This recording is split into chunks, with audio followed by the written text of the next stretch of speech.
Mes chers camarades, on se retrouve pour ce nouveau créneau pour les 10 ans de Nota Bene. Merci de nous suivre si nombreux. Il y a beaucoup de petits messages très gentils depuis tout à l'heure dans le chat et je tiens vraiment tous à vous remercier d'être là pour nous accompagner et suivre avec nous tous ces créneaux qu'on a prévus, ces invités qu'on reçoit qui me tiennent à cœur. Et là, on est sur un créneau qui sent bon la bouffe. On est sur le créneau de la bouffe puisqu'on est sur le créneau cuisine et histoire. Et ça tombe bien, j'ai deux camarades qui sont là, que j'aime beaucoup et qui sont un petit peu dans le thème. Voilà.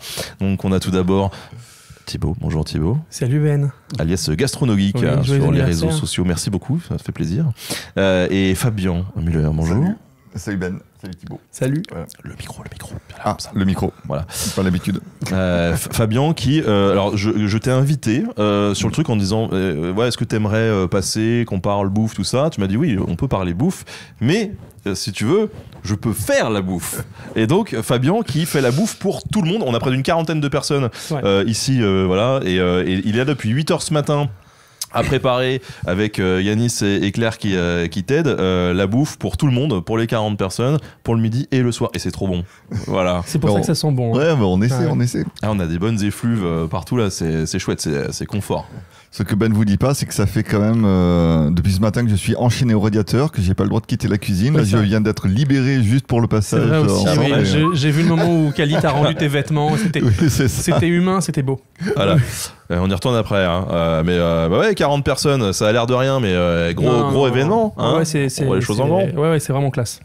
Bon, c'est cool. Alors tous les deux, je suis vraiment content de vous recevoir parce qu'on a vraiment plein de projets ensemble d'un côté et de l'autre. Toi Thibaut, ça fait combien de temps que tu as commencé à graviter dans cet univers de la cuisine ? Tu sais que je dis souvent en blaguant que je te talonne, mais les 10 ans de Gastronogeek, c'était lundi de la semaine dernière. Ah. Le premier livre, il est sorti le 16 septembre et je savais pas du tout que j'allais en faire ma vie. Mais c'était il y a 10 ans, ouais, tu vois. Ah, donc en fait, moi c'était le 24 août, toi c'est vraiment... Ouais, juste après. J'ai dit, tiens, il y a des barbus, un peu costaud, ils racontent des trucs intéressants, faut que je fasse ça, mais moi je sais faire qu'à manger. Donc allons-y, quoi. Non, mais ouais, c'est un peu le truc, quoi. 10 piges, mon pote. 10 piges. Et ça s'appelait Culture Geek, sur les thèmes de la culture geek, ouais. Gastronogeek. 42 recettes inspirées par les cultures de l'imaginaire. Exactement. On pensait en faire un seul. On a eu beaucoup de chance, ça a bien marché. Et du coup, comme j'étais dans une période de ma vie où j'avais le choix de faire ce que je voulais, je me suis plongé là-dedans à fond. Et puis voilà, les planètes se sont alignées et on est là tous les deux maintenant. Les planètes se sont tellement alignées qu'après ça a été Star Wars. Il y a eu Star Wars. Ouais, on a eu le coup de fil. Pour nous dire, dis donc, sympa vos bouquins, ça marche bien. Ça vous intéresse Star Wars ? Et toi, t'es là, tu te dis. Ouais, je vois le truc avec Dark Vador. Oui, on peut peut-être, oui. Obi-Wan. Ouais, c'est ça, tu vois, que la fourchette soit avec vous. Je l'ai tellement signé sur des bouquins, ça. Mais oui, on a eu beaucoup de chance, on a fait des belles licences. La pop culture, maintenant, on est en plein dedans et on continue, quoi, on lâche rien. Et donc tu viens de l'édition, mais après, par contre, t'as switché et t'es passé sur les réseaux. Tu sais, je dirais d'abord que la vie, c'est des rencontres. Alors ça, c'est le genre de truc qu'on cite plus depuis quelques semaines. Désolé, mais les rencontres, tu vois, non, en fait, moi je faisais des livres parce que j'avais une bonne équipe pour faire des livres. Moi je fais mes livres, mais je copie ta vie. Moi je travaille avec ma femme aussi. Et c'est ma directrice artistique. Et j'avais l'idée de faire Gastronogeek. Et je voulais en faire une émission, tu sais. C'était la grande période de lancement de YouTube, les web-séries, machin. Et j'avais écrit les recettes. C'était hyper discret. Je crois que dans l'histoire des gars qui essayent de planquer le fait qu'ils ont... Mais vraiment, c'était une discrétion. T'es sur Twitch, là, tu mets ton téléphone, là, tu passes un coup de fil, tu nous dis. Non. Non, t'inquiète. Mais ouais, on voulait faire une émission de cuisine, on avait rencontré des prods, et j'avais les recettes, et puis les prods nous disent c'est génial, mais non, ça coûte du blé de le faire. Et puis Bérangère me dit, mais on a les recettes, on a le savoir-faire, moi je sais faire des livres, on s'entoure des bonnes personnes, on rencontre les bonnes personnes, voilà. On présente ça chez Hachette, qui est les gens que tu as fini par rencontrer par la suite, et ils ont grave kiffé, on fait un livre. On fait 2 livres, 3 livres, ça se passe hyper bien. Puis un jour, je rencontre un très célèbre et bien plus jeune que moi, youtubeur, qui me dit mais il faut que tu arrêtes tes conneries de bouquins, il faut que tu te mettes à faire de la vidéo. Et je lui dis mais moi je ne sais pas. Et il m'a dit bah oui, exactement. Et comme tout le monde en fait dans ce métier maintenant, et donc vas-y. Et donc je me suis lancé comme ça sur YouTube. Et puis voilà, tout bêtement. Et voilà, et succès. Tu as l'œil qui frise. T'as une vanne à me faire ou... Non, mais du coup, je me disais, oui, un jeune youtubeur, du coup, bon. Oui, c'est Squeezie, oui, c'est voilà. Squeezie. Ouais, un jour, dans ma vie, j'ai eu la chance de rencontrer parce qu'il fréquentait quelqu'un que je fréquentais et que je fréquente encore aujourd'hui et que j'aime beaucoup. Et pour l'histoire, je la raconte régulièrement parce que c'est vraiment fun. Je pense que ce qui fait qu'on s'est bien entendu au départ, c'est que moi, je ne savais pas qui était Squeezie quand j'ai rencontré Squeezie. Je faisais partie de ces personnes à qui lui ont dit « Mais tu fais quoi dans la vie en soirée ?» Et le gars me dit « Mais des vidéos sur Internet. » Et moi, je lui dis « Waouh ! Et donc, tu gagnes ta vie avec ça ? Et c'est bien, ça marche, c'est bien, t'es heureux ?» Et le mec me dit ouais. Et je lui dis mais c'est quoi ton rythme ? Il me dit 4 vidéos par semaine. J'ai dit attends, t'écris, tu tournes, tu montes, tu diffuses 4 vidéos. Mais c'est ouf. Et puis ça le fait marrer quoi. Et le soir je rentre et je dis à ma femme tiens on a qu'à regarder ce qu'il fait, ce petit gars il est sympa, allons voir. T'as 8 millions d'abonnés. Tu dis bon alors écoute moi je vais ok donc faut que je l'appelle pour m'excuser. Je crois que j'ai dit des conneries. Et voilà. Et en fait 2 jours après on bouffe ensemble et vraiment il m'explique. Il me dit non mais en fait ce que tu fais c'est bien. Mais il faut que tu profites de l'existence de YouTube et ok t'y connais rien en vidéo mais tu vas t'acheter un appareil photo, tu vas t'acheter une light, un micro et puis tu fais ce que tu fais et tu parles de ce que tu parles mais juste diffuse-le en vidéo et très bêtement je me suis dit que si un gars dont c'est le métier qui a autant réussi que lui avait déjà réussi à ce moment-là croyait en mon projet ça valait la peine d'essayer quoi. Ouais. Et donc, par la suite, on a collaboré ensemble, mais ça, on va y revenir. Oui. Parce que j'aimerais quand même, Fabien aussi, que tu nous dises un petit peu, toi, d'où tu viens. Parce que nous, alors, on s'est connus, pour le coup, sur une émission de cuisine, voilà, où on a des camarades qui sont devenus des potes, d'ailleurs, à Tours, d'une boîte de com, qui bossaient pour les différents châteaux de la région sur une opération autour de Noël. Et donc, ils se sont dit, tiens, on va monter une émission de cuisine, on va faire de la cuisine histo dans les châteaux. Et donc, on a cuisiné ensemble dans la forteresse de Loches et dans la cité royale de Loches. Ouais, tout à fait. Chinon et Loches. Ouais. On a fait 3 tutos recettes en fait ensemble. Toi t'étais face cam, moi j'étais en coulisses et je me souviens entre 2 prises, je te disais Ben ton couteau tiens-le plutôt comme ça. C'était non mais c'était super drôle quoi. Et puis de là on a eu envie de faire d'autres choses ensemble et tu étais venu à l'IEHCA, à l'Institut européen Histoire et Culture de l'Alimentation, quand j'avais sorti un bouquin de cuisine. C'est à Tours. Ouais, à Tours. C'est à Tours et on a la chance quand même à Tours, on a un centre autour de l'histoire de l'alimentation qui est pas dégueu. Hein. Ouais, c'est l'Institut européen et puis il y a la plus grande bibliothèque scientifique qui puisse exister autour de la thématique de l'alimentation et l'alimentation qui est au carrefour de toute façon de toutes les sciences sociales.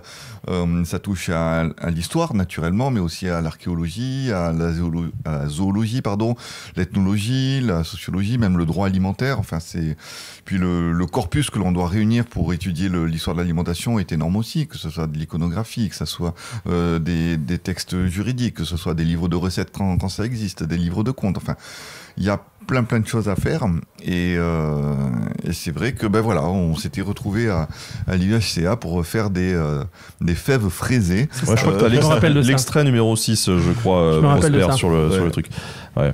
Les fèves fraisées ou fèves au lard les fèves au lard, oui. Ah, c'était bon, malheureusement en fait on savait plus quoi, on n'avait pas de quoi au début avoir un gros truc pour cuisiner, donc on avait une petite plaque. Non, ouais, c'est ça. On avait vu ça avec les moyens du bord quoi. La cuisine sur YouTube les gars. Ouais.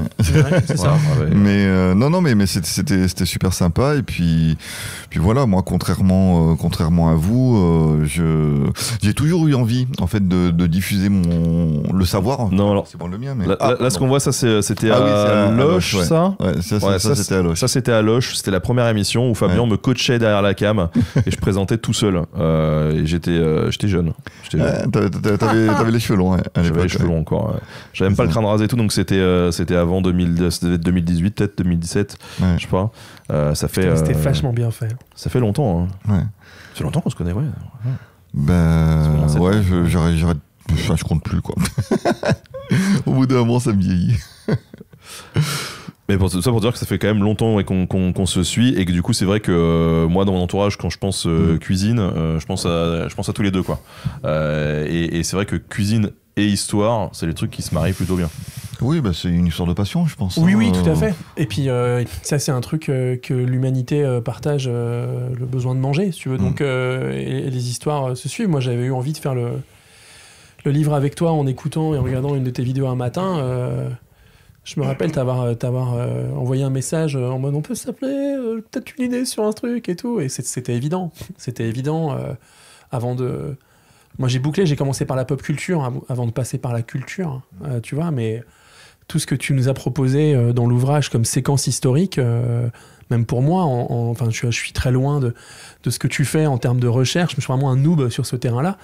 Et c'était hyper passionnant de découvrir tout ce que j'ai découvert en creusant pour faire les recettes qui allaient avec ce que tu proposais. Bah là, ce qui était rigolo, c'était vraiment le choc des univers. Parce que pour le coup, on n'est vraiment pas, et ça on l'assume, on n'est pas du tout sur un livre de cuisine historique. On est sur de la cuisine inspirée de l'histoire. Exactement. Ouais, tout à fait. Et d'ailleurs, même pour quelqu'un comme toi, Fabien, qui est quand même beaucoup plus carré, toi aussi, tu te refuses à dire que c'est vraiment, tu vois, le truc, tu interprètes. Ah oui, moi je refuse le thème de reconstitution culinaire parce qu'il y a trop de biais en fait. Même quand on prend un livre de recettes, on va dire du Moyen-Âge parce que c'est un peu ma spécialité, on n'a pas les quantités, on n'a pas les temps de cuisson, donc déjà ça c'est un biais énorme.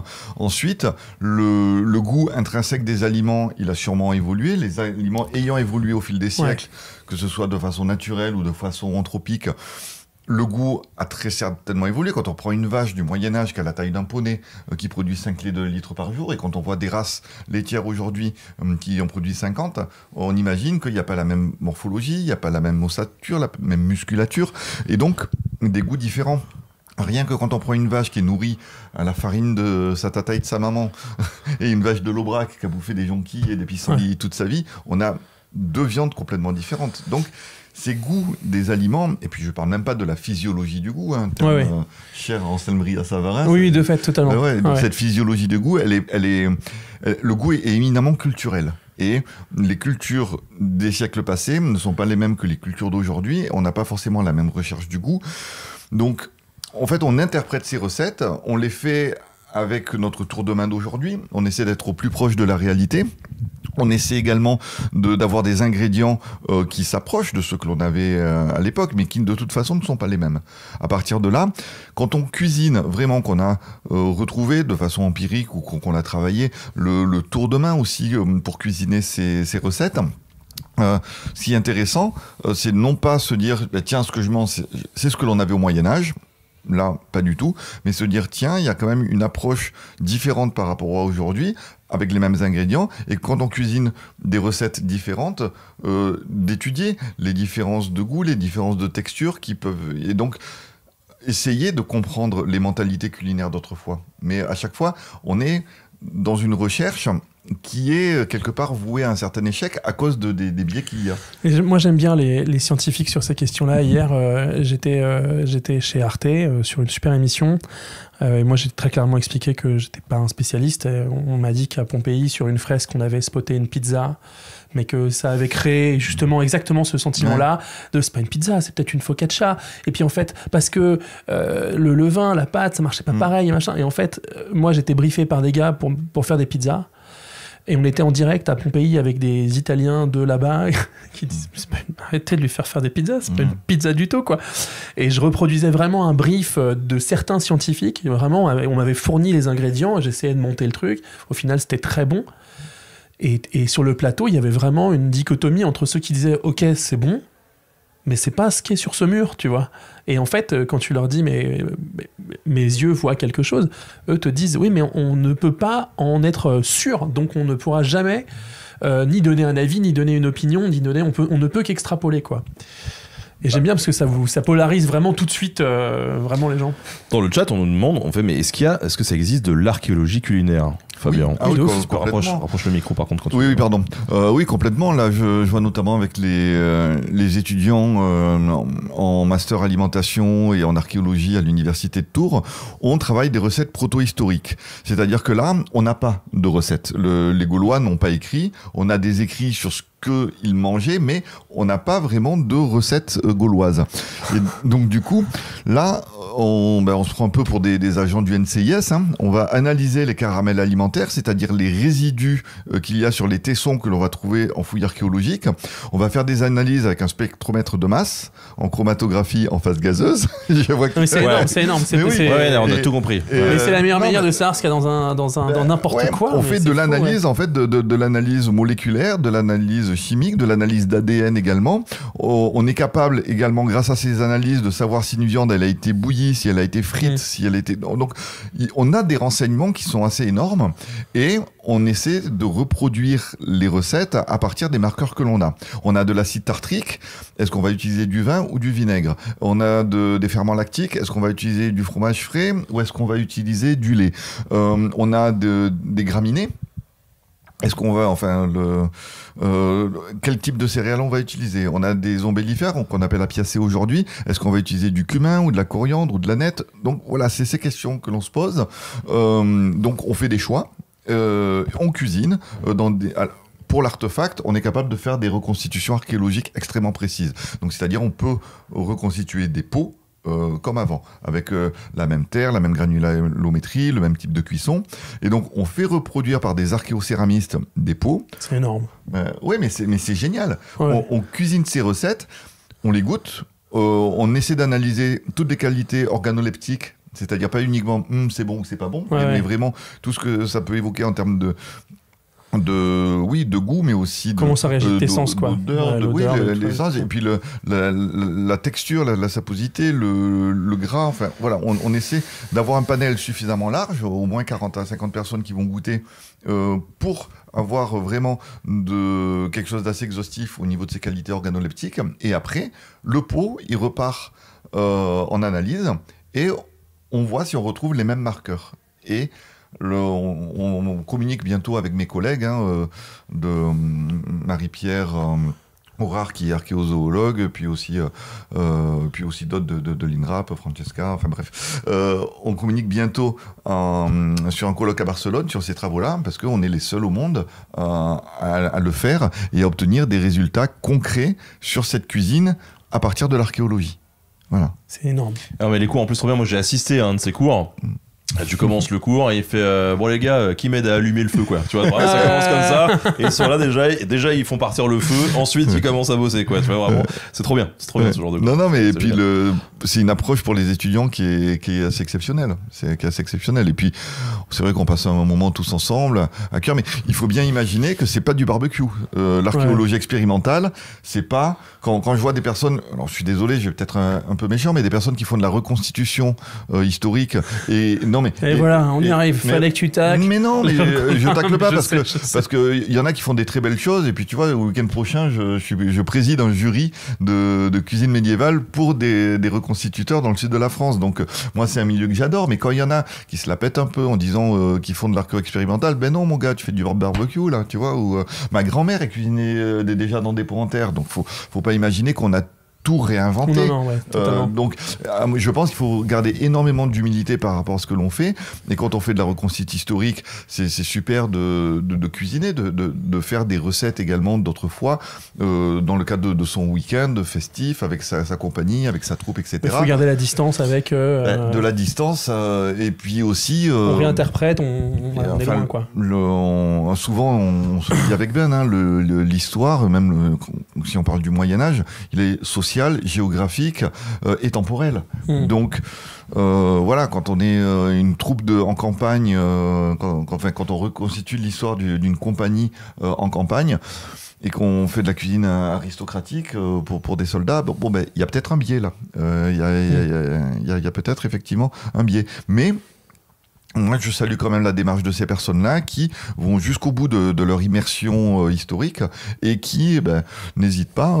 Enfin, il y en a qui n'aiment pas forcément manger des viandes mijotées avec des épices ou ceci, cela, mais dans le cadre de leur reconstitution historique, ils se prêtent au jeu également au niveau des repas. Ça intéresse énormément le public également de voir comment les personnes cuisinent. Il y en a qui sont extrêmement érudites également, qui à force de cuisiner et puis à force également de lecture, sont capables vraiment de renseigner parfaitement le public sur l'alimentation à l'époque médiévale. Donc moi, je salue entièrement tout ce travail. Ce que j'aime moins, c'est les personnes qui se targuent de faire de la reconstitution culinaire. Ouais, ceux qui se targuent de bien faire et qui n'ont pas assez bossé leur sujet, quoi. Ouais, c'est même pas ça, c'est surtout le thème de reconstitution. Je connais trop. Ouais, tu sais, je suis là en mode on vous voit dans le chat, ok?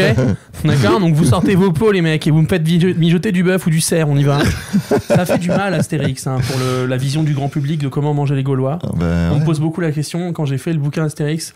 Tout le monde m'a fait des vannes et du coup il y a du sanglier à toutes les sauces. Non, il y a pas du tout en vrai. Il y a du chien, c'est ça. Il y a du chien pour bouffer du chien. Ouais, clairement. Mais alors du coup c'est vrai que donc avec Fabien il y a ce boulot qu'on a déjà fait un peu sur la chaîne à travers quelques collabs, d'essayer de présenter ce qu'est la cuisine à une certaine époque, ou de nuancer en tout cas ce qu'est le goût, ce qu'est l'approche de l'histoire de l'alimentation. Ce qu'on a fait ensemble, c'était vraiment différent parce que c'était vraiment un délire où on s'est dit il faut que nos deux univers se nourrissent l'un l'autre. Et donc moi j'avais des périodes historiques dont toi tu t'es dit ça m'évoque cet événement, ça m'évoque tel pays, donc tel ingrédient, donc peut-être que je vais pouvoir créer une recette à base de ça, voilà. Et toi, t'avais aussi quelques envies en disant moi je veux absolument faire un banquet Vatel, tout ça, moi j'y connaissais que dalle. Oui. Et donc tu as fait ton truc et c'est moi qui ai dû écrire parfois il y a eu des recettes comme ça. Et tu vois, Vatel par exemple, en cherchant, parce que la pression d'écrire avec toi, c'était que j'arrivais sur un domaine sur lequel j'étais aucunement maîtrise. C'est-à-dire quand on parle de pop culture, je peux très éminemment dire que pour avoir lu suffisamment de livres, étudié suffisamment de sujets, vu suffisamment de films, quand j'en parle, je sais de quoi je parle. Et si je sais pas de quoi je parle, j'en parle pas. Et là, on faisait le taf où t'étais cette caution historique, mais moi, je devais être à la hauteur avec la cuisine du truc, tout en sachant que, à nouveau, on ne reproduit pas les plats de... Voilà, mais moi, quand j'ai appris que Robespierre, il écrivait des poèmes sur la tarte au sucre de son bled dans le nord de la France, je me suis dit, écoute, cette tarte au sucre, il faut quand même regarder d'où elle sort et comment elle est faite. Et ça en fait une bonne recette. Ou le dernier menu du Titanic, par exemple, en se disant, il existe ce menu. Il a été écrit, imprimé, on l'a. Et on sait déjà, puisque Escoffier, puisque machin, donc on sait déjà comment on pouvait le faire. Est-ce qu'on va s'amuser à le refaire? Il y a eu des trucs, Vatel par exemple, avec la fameuse fraise chantilly, où en creusant, en fait, il fallait débunk ce truc-là, parce qu'il y a ce qu'on en sait et il y a ce qui s'est vraiment passé, mais au niveau du grand public, on pouvait l'illustrer comme ça, tout en marquant dans le texte, attention, ça prenait... Pareil pour la poule au pot, moi j'habite à Chartres, il y avait un gros truc avec la poule au pot. On pouvait pas faire la poule au pot, des trucs comme ça, tu vois. Mais c'était vraiment un travail d'inspiration, parce que la logique de mes ouvrages en général, c'est que les gens puissent le refaire et que ce soit bon, et que surtout soit fait avec des ingrédients qu'on peut trouver facilement. Ouais, vraiment, ouais. Et l'idée, c'était vraiment de faire une assiette qui va accompagner un savoir que toi, t'allais apporter. Et c'était vraiment un exercice passionnant. Moi, j'ai appris des trucs. Tu m'avais envoyé des séquences. T'avais un rappel du... On avait dans le chat, vous ne savez pas, mais on avait un tableau Excel avec les propositions historiques, parce que moi je voulais qu'on cuisine au début, mais ça c'est une vision très... je vais prononcer des mots qui sont peut-être fous dans cette pièce, désolé. C'est une vision très secret d'histoire de l'histoire. Mais non mais désolé, mais quand j'avais pas forcément cette conscience du truc, et il y avait une manière de raconter l'histoire où je m'étais dit, bon ok, on va faire la table de Louis XIV, on va faire la table de machin, on va faire la table de machin, et tout de suite tu m'as dit, non. Attends. Les périodes historiques, c'est bien plus intéressant que certaines personnes dans l'histoire. Même s'il faut qu'on le fasse, parce que c'est aussi intéressant. Il y a des gens qu'il faut c'était nécessaire qu'on le fasse parce que on serait passé à côté d'un sujet où on aurait passé trop de temps à répondre pourquoi on l'avait pas fait. Alors écoute, et c'était fun de le faire et surtout ça avait du sens de le faire. Je crois que c'était surtout ça. Moi j'ai ces critères-là dans tout ce que je fais. Faut que ça ait du sens, qu'on ait quelque chose à raconter, que ce soit pas anecdotique et qu'on puisse enseigner, partager ou transmettre, tu vois. Et c'est en ça que je crois qu'on s'est bien trouvé. Mais oui, tu m'as envoyé sur de la cuisine africaine médiévale. Et j'ai aussi cette dynamique-là de dire ne pas manquer de respect aux gens dont c'est la spécialité ou le savoir ou l'héritage, tu vois. Et non, c'était passionnant. Mais franchement, et puis essayer de reproduire pareil quand nous on a une dimension photo où on reproduit les décors. Ouais, reproduire le décor d'un film, c'est quelque chose.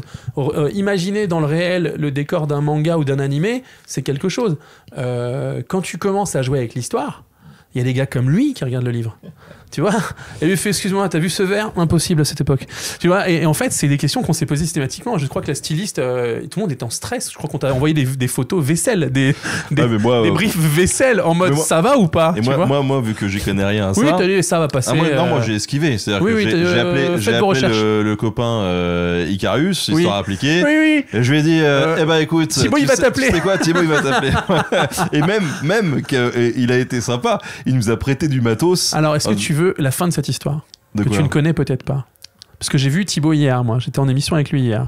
Tu lui as chouré du matos? Strictement pas. Jamais je me serais permis. Thibaut, il habite pas à côté du studio. Et donc, il est venu nous déposer une caisse de matos avec des trucs de reconstitute, avec des vieilles armes, avec des... Voilà. Et donc, littéralement, tout le monde s'est pris pour un GI avec une Thompson des années 40, très content et tout. Sauf que Thibaut, tu connais Thibaut. Et donc Thibaut, on l'a relancé 3-4 fois pour qu'il vienne récupérer son matos. Mais j'ai encore ce matos. Et hier, il me disait, ça fait combien de temps qu'on a fait ce livre? Je dis, quelques années. Il me dit, et je dois le matos. Je dis, oui. Et en fait, réponds au message pour venir le chercher. Parce que j'ai une caisse de fringues, de vaisselle, d'armes et tout. Donc voilà. Mon photographe passe son temps à me dire, ça prend un peu de place. Faudrait parce qu'on en fait quoi? Et une brocante, un Vinted. Et je fais non, Thibaut va venir le récupérer. Donc on a eu cette conversation hier soir même. Ah, c'est rigolo. Mais en tout cas, ouais, si tu repasses dans le coin, un de ces 4 camarades que tu nous vois, on te salue parce que vraiment, ton aide est toujours très, très appréciable. C'était une vraie respiration. Vraiment, il est venu, il a regardé le chemin de fer du livre et il a été de très très bons conseils et ça a détendu tout le monde sur le plateau. On essaye de faire les choses bien. Tu le connais toi aussi, non? Oui, on se connaît, ouais. On s'est déjà croisés, notamment à Compiègne, quand on avait fait la table ronde au Festival Food d'Histoire. Ouais, on avait fait une table ronde de youtubeurs et c'est super, il faudrait qu'on le refasse un jour.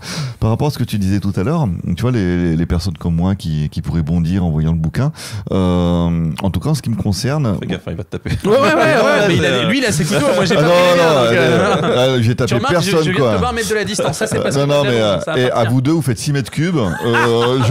Franchement, on te mange. Non, mais moi ce que j'aime justement, c'est quand il y a une honnêteté intellectuelle dès le départ, de dire voilà, c'est c'est de l'inspiration. Peut-être qu'on en parlera tout à l'heure dans les projets, mais le prochain bouquin qui sort, c'est des recettes inspirées de l'histoire.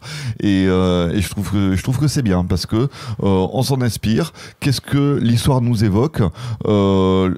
L'histoire avec un grand H, c'est bien parce qu'on a des choses qui sont fixées, qui sont figées, mais la connaissance de l'histoire, elle, de toute façon, elle est en perpétuel mouvement. Et l'histoire, je pense qu'elle doit être aussi inspiratrice. Et en ce sens, voilà, moi je trouve que tu fais un chouette boulot, que le boulot que vous avez fait ensemble aussi, il est sympa. Et puis si il y a des personnes qui m'écoutent là maintenant et qui pour lesquels j'ai un peu de crédit, jetez-vous sur ce bouquin, quoi. Merci. C'est sympa, ça fait plaisir. Ouais, ça fait très plaisir. Quand tu dis que l'histoire doit être inspiratrice, tu trouves toi que la période médiévale ou le médiévalisme a beaucoup inspiré la pop culture? À mort. Dans la cuisine. À mort. Dans la cuisine, non. Pas. Alors. Je sais pas. J'ai failli rencontrer une set designeuse du cinéma américain l'année dernière qui bosse sur des gros plateaux et qui fait des banquets sur des Game of Thrones, des trucs comme ça. Je pense qu'ils ont une vision très biaisée, qui est tout sauf véridique. les banquets. Je pense à Game of Thrones parce que très récemment, en pseudo-médiéval, enfin en médiéval de pop culture, je peux pas utiliser les mauvais termes, voilà, chevalier, armure et dragon. C'est le seul truc où on voit vraiment des banquets, même sur les Anneaux de pouvoir, là, on voit des mecs manger des trucs, mais on sait pas trop quoi. Il y a eu une recette peut-être dans la saison 1, dans les tout premiers épisodes avec les Harfoot, où le repas de Numénor, où en fait les mecs sont en bord de mer, donc en fait ils se font des chaudrées, de la palourde et tout ça, mais il n'y a pas vraiment... La cuisine dans la pop culture, beaucoup plus au Japon qu'en Occident, parce qu'au Japon, c'est vraiment... Littéralement, ils sont comme nous sur le terrain de... On parle de bouffe quand on mange, et on parle de ce qu'on va manger après, avant d'avoir fini ce qu'on mange maintenant. C'est un point commun qu'on a.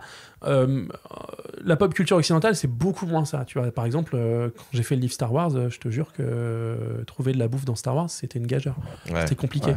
Mais le médiéval, c'est beaucoup plus facile. On imagine Astérix, on imagine des banquets, des viandes rôties, des viandes mijotées. Et puis il y a une logique à ça, justement, parce qu'on cuisait dans les pots, justement parce qu'on n'avait pas les méthodes de convection qu'on a aujourd'hui, on n'avait pas tout ça. Mais je pense que c'est pas vraiment... je pense qu'on fait un... Aujourd'hui, ils commencent à comprendre que la bouffe, c'est des scènes d'exposition utiles, et que quitte à faire un décorum et mettre 10 millions dans un épisode, c'est bien si ce qui est sur la table, ça ressemble à quelque chose. Mais je pense pas qu'ils poussent beaucoup plus loin. En tout cas, nous, on leur propose depuis des années au studio en France et ailleurs d'apporter ce côté-là, ce truc de dire on pourrait le faire bien, on pourrait le faire mieux, ça pourrait raconter autre chose. Et on a eu en France, alors tout sauf médiéval, mais l'année dernière, il y a eu des films français dont je me rappellerai malheureusement pas du titre. Ça viendra pas, La Passion d'Odin Bouffant, je crois, ou je me rappellerai pas avec... Putain, mais c'est terrible, la mémoire m'échappe, mais il y en a eu où ça tournait autour de la gastronomie, mais c'est franco-français, tu vois. Nous, c'est attendu qu'on en fasse, qu'on en parle, parce qu'on est le pays de la gastronomie dans le monde occidental. Dans la pop culture, le médiévalisme, il se retrouve beaucoup plus dans la volonté de mettre des armures, des combats à l'épée et des nanas pas trop vêtues. Voilà, mais la bouffe, non, malheureusement... J'en ai fait des recettes médiévales, mais il faut se creuser la tête, quoi, vraiment. Et là, on fait un truc avec autour de l'œuvre de Tolkien. Il y en a, mais il faut creuser. Et à l'image, rarement, parce que les mecs savent pas forcément comment s'en servir. En revanche, dans les émissions d'histoire qui sortent, il y en a très peu qui, à un moment donné, n'évoquent pas le sujet de la cuisine et qui montrent une scène soit de cuisine, soit de banquet. Enfin, je vois, j'arrête pas de faire des tournages pour toutes les chaînes à ce niveau-là. Et régulièrement, on m'appelle, encore là récemment Arte, pour vraiment montrer ce qu'est la cuisine à une certaine époque. Mais tu l'as dit, en fait, étudier l'alimentation, je pense, c'est une très bonne manière d'avoir une vision sur le social, l'économique, l'écologique et vraiment l'historique, les échanges de valeurs, les échanges de... C'est vraiment une bonne manière de voir, et je pense que de plus en plus des gens... Nous, si Gastronogeek, ça fonctionne un petit peu, si notre ouvrage a fonctionné, machin, c'est parce qu'en fait, normalement, si tu as la chance de vivre dans une situation qui te le permet, tu manges tous les jours. Et si ça t'intéresse un peu et que quelqu'un cuisine bien pour toi, ça te donne du plaisir. Et moi, j'ai fait qu'accrocher des gens avec de la bouffe, tu vois. Et ben, je pense que, comme tu le disais, il y a des émissions, il y a aussi les émissions de cuisine depuis 10 ans pullulent. Ça marche, ça intéresse les gens, ça fait des records d'audience. La cuisine, ça réunit les gens. Et je pense qu'il y a des gens qui commencent à comprendre sur ces programmes-là que ton savoir-faire, ça peut leur permettre de mieux faire leur boulot et de mieux capter l'attention des gens. Oui, parce que malheureusement, on a certaines émissions qui véhiculent encore énormément d'idées reçues, quoi. Oui, des émissions grand public qui sont assez terribles. Attendez, il y a un truc que vous voyez pas. Il y a Kelly qui arrive. Il y a une pause. Et t'arrives avec du saucisson. Il y a un commentaire auquel j'aimerais bien répondre dans le chat. Dans Kaamelott, on envoie de la bouffe. Voilà. Tu vois, La Passion d'Odin Bouffant avec Juliette Binoff et Benoît Magimel. Merci. Dans Kaamelott, on envoie de la bouffe. Nous, on a proposé pendant des années avec mon éditeur, avec Alexandre Astier, de faire un travail sur Kaamelott parce que l'univers est génial, parce que j'adore Kaamelott, parce que tu vois. Et bon, ça, faut savoir que Alexandre Astier, il l'a dit lui-même en podcast, tout ça, n'est pas un type qui est très féru de gastronomie. Non, rien à foutre en fait. Il boit pas. Il mange pour se nourrir, il est content s'il mange bien, mais en vrai, c'est pas important pour lui, et ça fait pas sens de le faire. Mais surtout, il sait et il dit que la bouffe dans Kaamelott, elle est pas du tout cohérente avec tous les courants historiques qui traversent Kaamelott, tu vois. C'est un ressort comique, la nourriture dans Kaamelott. Oui, mais il y a, tu vois, par exemple, la nourriture romaine, il y a des sketchs entiers sur comme Bruno Salomon qui dit oh les gars, j'ai un petit civet de biche là aux arbousiers. Non, mais tu commences à vous le mangez ça, tu vois. Et oui, c'est marrant. Et il y aurait peut-être un sujet, mais je pense que c'est un sujet que il préfère pour répondre au chat pas forcément aborder parce que parce que je pense que lui maintenant il a une volonté de faire les choses bien par rapport au cadre et qu'en vrai il voit pas le grand intérêt de le faire. Donc ça c'est une manière, et à nouveau il fait des statues, il joue avec des figurines de saucissons, voilà. Ouais, et puis voilà, il y a quelqu'un qui dit le gras c'est la vie, donc du coup forcément Caradoc il va se gaver de saucissons et de jambon en et puis il a puis le pain de mie, tu vois, le croque-monsieur, il a tous les il dort avec son jambon. Mais en fait on est, enfin c'est même pas des idées reçues quoi, c'est en fait on utilise la nourriture, mais même de la nourriture contemporaine pour la transposer à l'époque donc là de Kaamelott du roi Arthur, mais vraiment pour l'utiliser en ressort comique quoi, même le Arthur Cuillère, donc pour avoir ce jeu de mots là, qu'est-ce qu'il faut, il faut un banquet avec un mec qui mange, qui jette et un mets liquide pour pouvoir déconner avec la cuillère, donc, même s'il n'y a pas de cohérence historique, enfin je pense que moi ça me choque pas dans ce cadre de film d'émission. Non, mais après pour la finalité du truc, moi c'est quand il y a des licences comme ça que j'adore, j'essaie de trouver, et en effet on s'était dit s'il est dans un délire on trouvera, mais si on doit coller on n'y a pas de quoi faire un livre. Il n'y a pas de quoi faire un livre.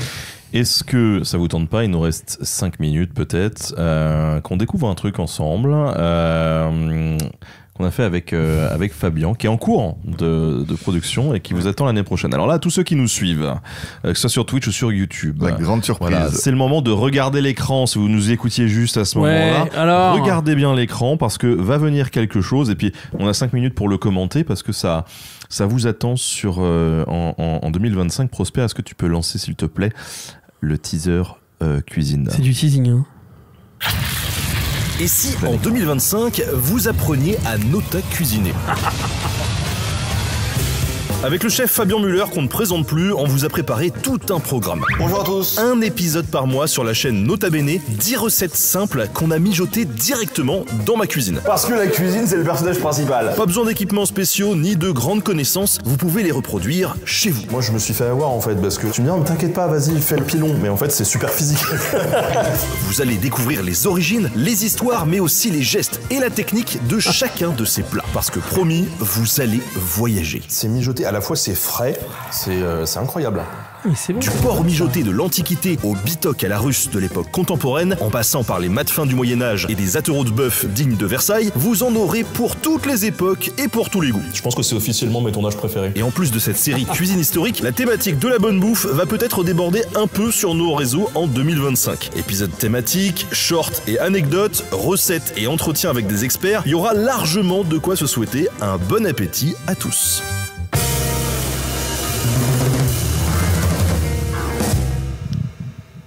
Alors, Nota bonne app. Trop bien. Ça donne la dalle ou pas là? Très fort, ça dans donne le chat, très, en tout très cas, ça fin. donne la dalle apparemment. Ouais. Très très fort. Ah non mais je découvre les images quoi, c'est trop bien, c'est trop bien, j'ai hâte.